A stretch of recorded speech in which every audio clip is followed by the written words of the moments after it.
Hi, how are you doing? How many times has it happened to you that a so called very good leader, a so called very good colleague or employee or boss, who's very good at handling emotions themselves, handling others' emotions as well? Okay, you would have seen them maintaining their calm at every possible stressful situation, so to speak of. Somebody who's known to actually take charge of situations and lead the way through, somebody who follows protocols and is like the everybody's favorite person at the workplace and also at home.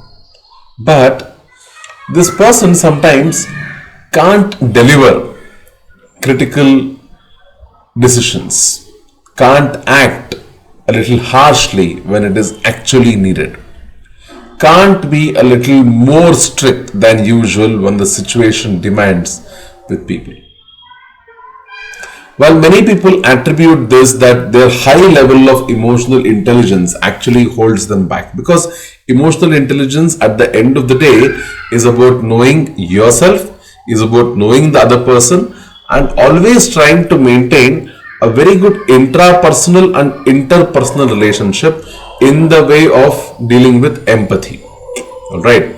So that being said, this person naturally, most people would think that naturally this person is inclined to be a people pleaser, meaning to say that this person is a softie.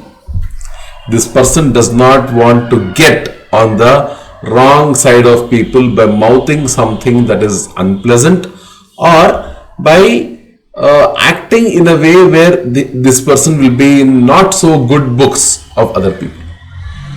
Right.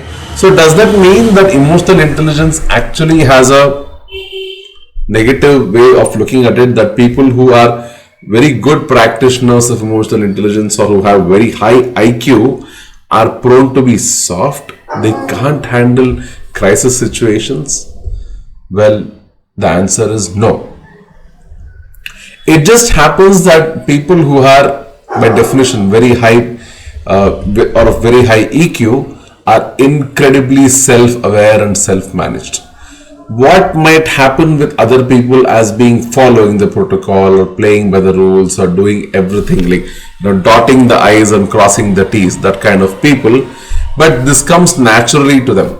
So even when they have to take tough calls, deliver critical decisions, critical feedback to people, also they are taking into account as to the other person's feelings and dealing with it in their own way. While the general public might not be party to everything that happens with these people, this is the way it works. A person who is practicing emotional intelligence at the highest level never lets go of his traits.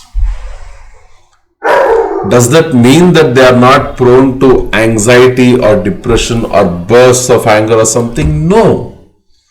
They're as human as you and me. But they just know how to handle them better.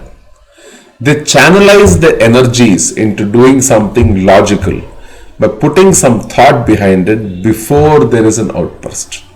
And they don't go along with the flow just because they have to.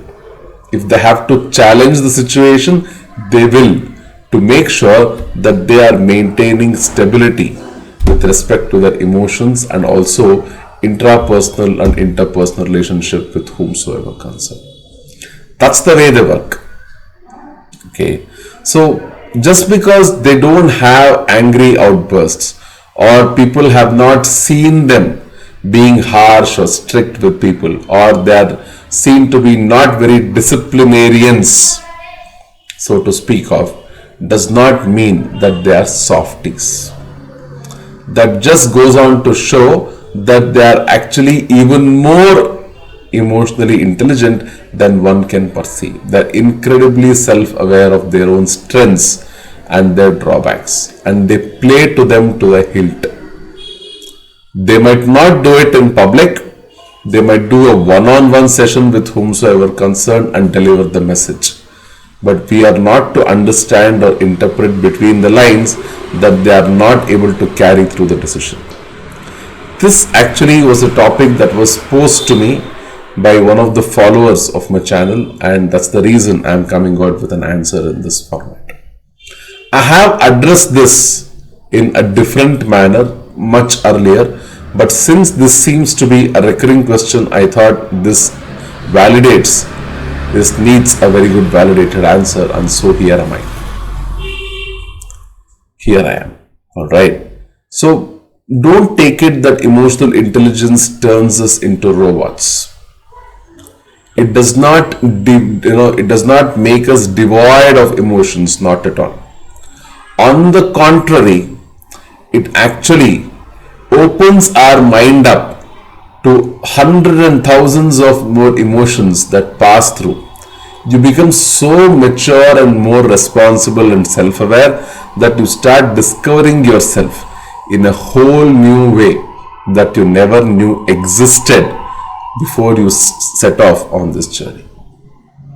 So it actually does exactly the opposite and does not mask your emotions. No, that's not what it does. So my friend, if you have any doubts left about setting off on the path of emotional intelligence, let me put it to rest. This is probably the most important skill in any time, in any situation, be it in any career or domain that you choose to follow. This is that one skill that is going to carry you forward if you are a people person.